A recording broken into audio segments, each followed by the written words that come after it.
Hello, my name is Emma Elliott, and today we are going to be talking about media convergence and technological determinism. Later, we will also be talking about technological advancements, media ownership, and more.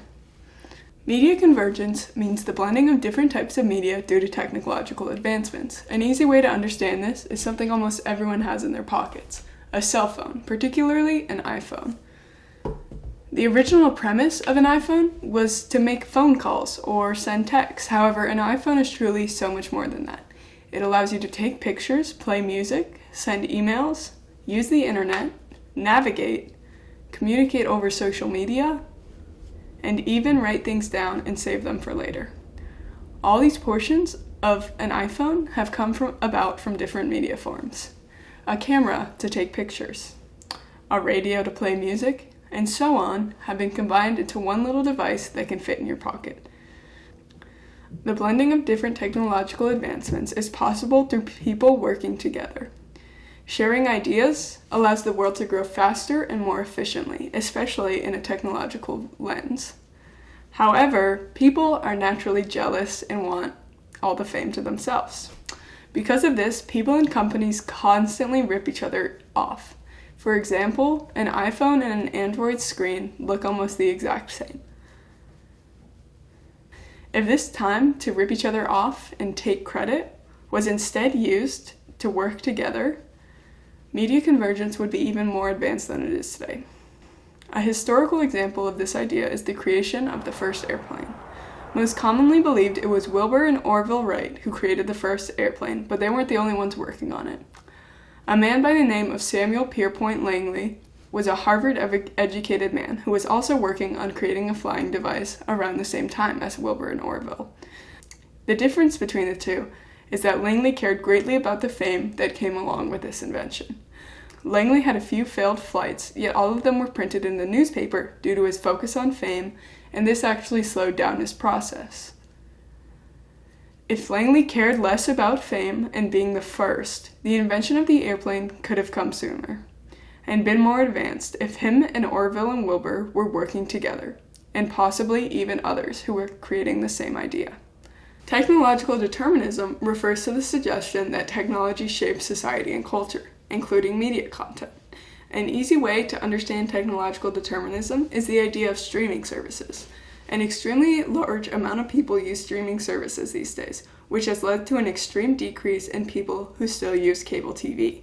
This is an idea known as cord cutting, when people get rid of their cable TV and choose to use these streaming services instead. This has changed how society works in many ways. One example being the idea of binging, when someone watches a large amount of episodes of a show, or even possibly movies in a row. This wasn't as possible with cable TV due to show changes after they end and commercials.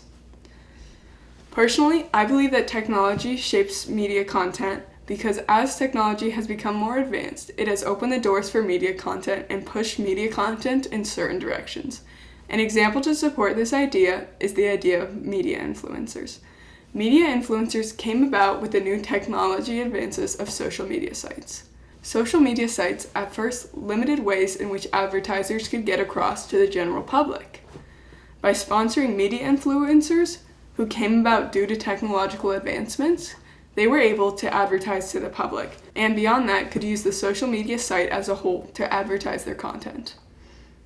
This shows how technological advancements allowed not only new content in the form of short posts on social media sites, but also the introduction of advertisements in the picture. My previous example of streaming sites can also be used as an argument for how technological advancements shape media content. The advancement of having streaming sites changed media content from the old formula of TV shows and movies being fit for commercials in the middle and being released weekly or bi-weekly to shows being completely produced and then fully released on streaming services, allowing people to binge multiple episodes at a time and watch at their leisure. Next, we will be talking about how Marxism plays into media. When you think of Karl Marx, you think of communism, not media. However, the concept of Marxist analysis in media studies evaluates the interaction between Marx's historical theories and today's media. Marxism is defined as a socio-political and economic theory that advocates for economic equality and the abolition of private property. It focuses on class struggle, the critique of capitalism, and the goal of achieving a classless society. Marx also believed that society consists of two main parts, the economic base and the ideological superstructure, which contains cultural, political, and media institutions. The ideological superstructure is supposed to be made up of the people and their culture, beliefs, and more.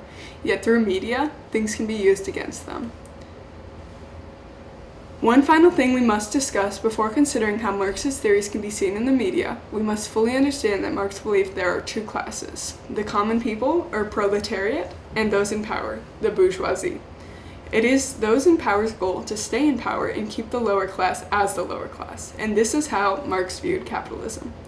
A primary example of how Marxist theories can be brought over into media theories is his critique of capitalism as a whole. Marx believed that capitalism would inevitably destroy itself, and through media, it can be argued that media is assisting in this and even helping it. An example of this is the false consciousness, how news and media sources only report certain things while leaving out others, which are then read and believed to be the whole truth by the public.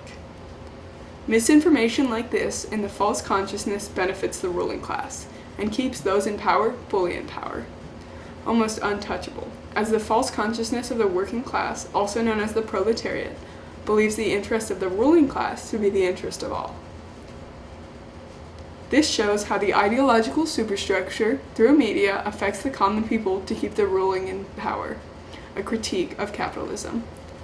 Other concepts of Marxist analysis include commodification, which leads to sensationalism and sensationalist reporting, and prioritizing the profit over dissemination of objective information. This also influences the false consciousness and shows how people in power can be kept in power, as they have the money and power to influence media to do what they want and print what they want. These previous examples highlight another portion of Marxist theory and media, specifically the ownership structures in media. As previously mentioned, Marx considers two groups of people, and I went over some examples of how those in power have the ability to create media to their favor to make the public have the same goals as them. This further puts those in power with even more power, and the idea of the false consciousness through misinformation shows how those in power can influence people to fight for and believe in the same things they fight for, and make the common belief their own. Not only does this influence the general public, but it can control them as they gain an incorrect view of the world, and the same goals as those in power. Marx's idea of alienation, in which workers become estranged from the products of their labor, can be applied to social media users who generate content but have limited control over the platforms and algorithms that govern their own interactions.